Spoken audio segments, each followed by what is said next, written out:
আমি এখন দাঁড়িয়ে আছি কুদঘাট পশ্চিম পুটিয়ারি পল্লী উন্নয়ন সমিতির মণ্ডপের মাঝখানে। এটি মাঠের মধ্যেই হয়, এনাদের ক্লাবের মাঠ।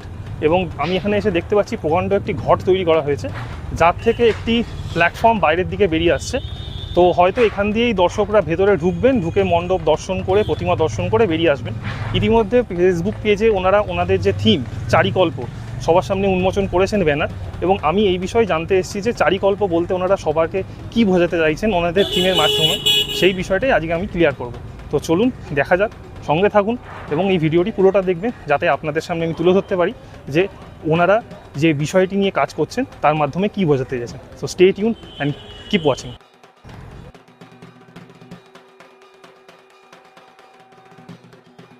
নমস্কার, আমি শুভম চক্রবর্তী, পল্লী উন্নয়ন সমিতি পশ্চিম পুটিয়ারির তরফ থেকে আপনাদের আহ্বান জানাচ্ছি। প্রাক শারদীয়ার শুভেচ্ছা সকলকে। এবছর আমাদের বিষয়ভাবনা চারিকল্প।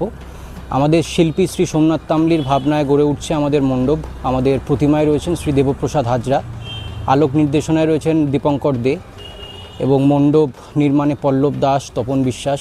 সকলে মিলে এই টিম ওয়ার্ক আমাদের কাজ শুরু হচ্ছে। বিগত প্রায় 2.5 মাস হয়ে গেল আমাদের কাজ চলছে। চারিকল্প অর্থাৎ চারটে দিক আমরা এবছর আমাদের মণ্ডপে দেখাচ্ছি, যেটা আমাদের বাংলা সংস্কৃতির সাথে ওতপ্রোতভাবে যুক্ত। মায়ের আহ্বান যে 4 আখ্যায় হয়, যে 4টে দিক থেকে আমরা মাকে আহ্বান জানাই বিভিন্ন রূপে, সেই 4টে দিক আমরা তুলে ধরছি। আমি এখনই রিভিল করছি না, আমাদের ফেসবুকে আমরা টাইম টু টাইম পোস্টের থ্রু বিশদে আমরা সমস্ত ব্যাপারটা জানাবো, থিমটা জানাবো।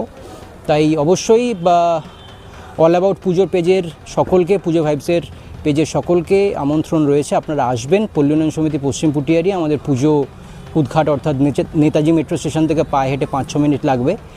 আপনাদের ভালো লাগবে। যে জিনিসটা আমরা তুলে ধরছি, মাঠে এসে একটা বিরাট আকারের আপনারা ঘর দেখতে পারবেন। সেই ঘটের মধ্যেই মণ্ডপে আপনারা দর্শনার্থীরা ঢুকবে। তো এইটাই একটা মেসমারাইজিং ব্যাপার লাগবে আপনাদের। আশা করি আপনারা আসবেন, আপনাদের ভালো লাগবে। তো এবছর এটাতে এবার কী মেটেরিয়াল ইউজ হচ্ছে? আমাদের সমস্ত রকম, আমাদের যেমন মেন স্ট্রাকচারটা লোহার কাজে হচ্ছে, বা সুপার স্ট্রাকচারটা আমাদের ফুল আয়রন বেস হয়েছে। আমাদের কিছু বাঁশের কাজ হচ্ছে, বেকারির কাজ হচ্ছে, কিছু প্লাইয়ের কাজ হচ্ছে, ডিফারেন্ট মেটেরিয়ালস, কিছু খেজুর পাতার কাজ হচ্ছে, হোগলা পাতার কাজ হচ্ছে, এবং আরও বিভিন্ন মেটেরিয়ালস আমাদের আর্টিস্ট আমাদের কাজগুলো করছেন। ওকে, আর এটা আপনার সবার সামনে উদ্বোধন কবে হচ্ছে? আমরা তৃতীয়ায় উদ্বোধন করি প্রতি বছর। এবছর আমরা সেই হিসাবে নির্ধারণ করেছি আমাদের উদ্বোধনের দিন। আমরা তৃতীয়াতে আমাদের পুজোর উদ্বোধন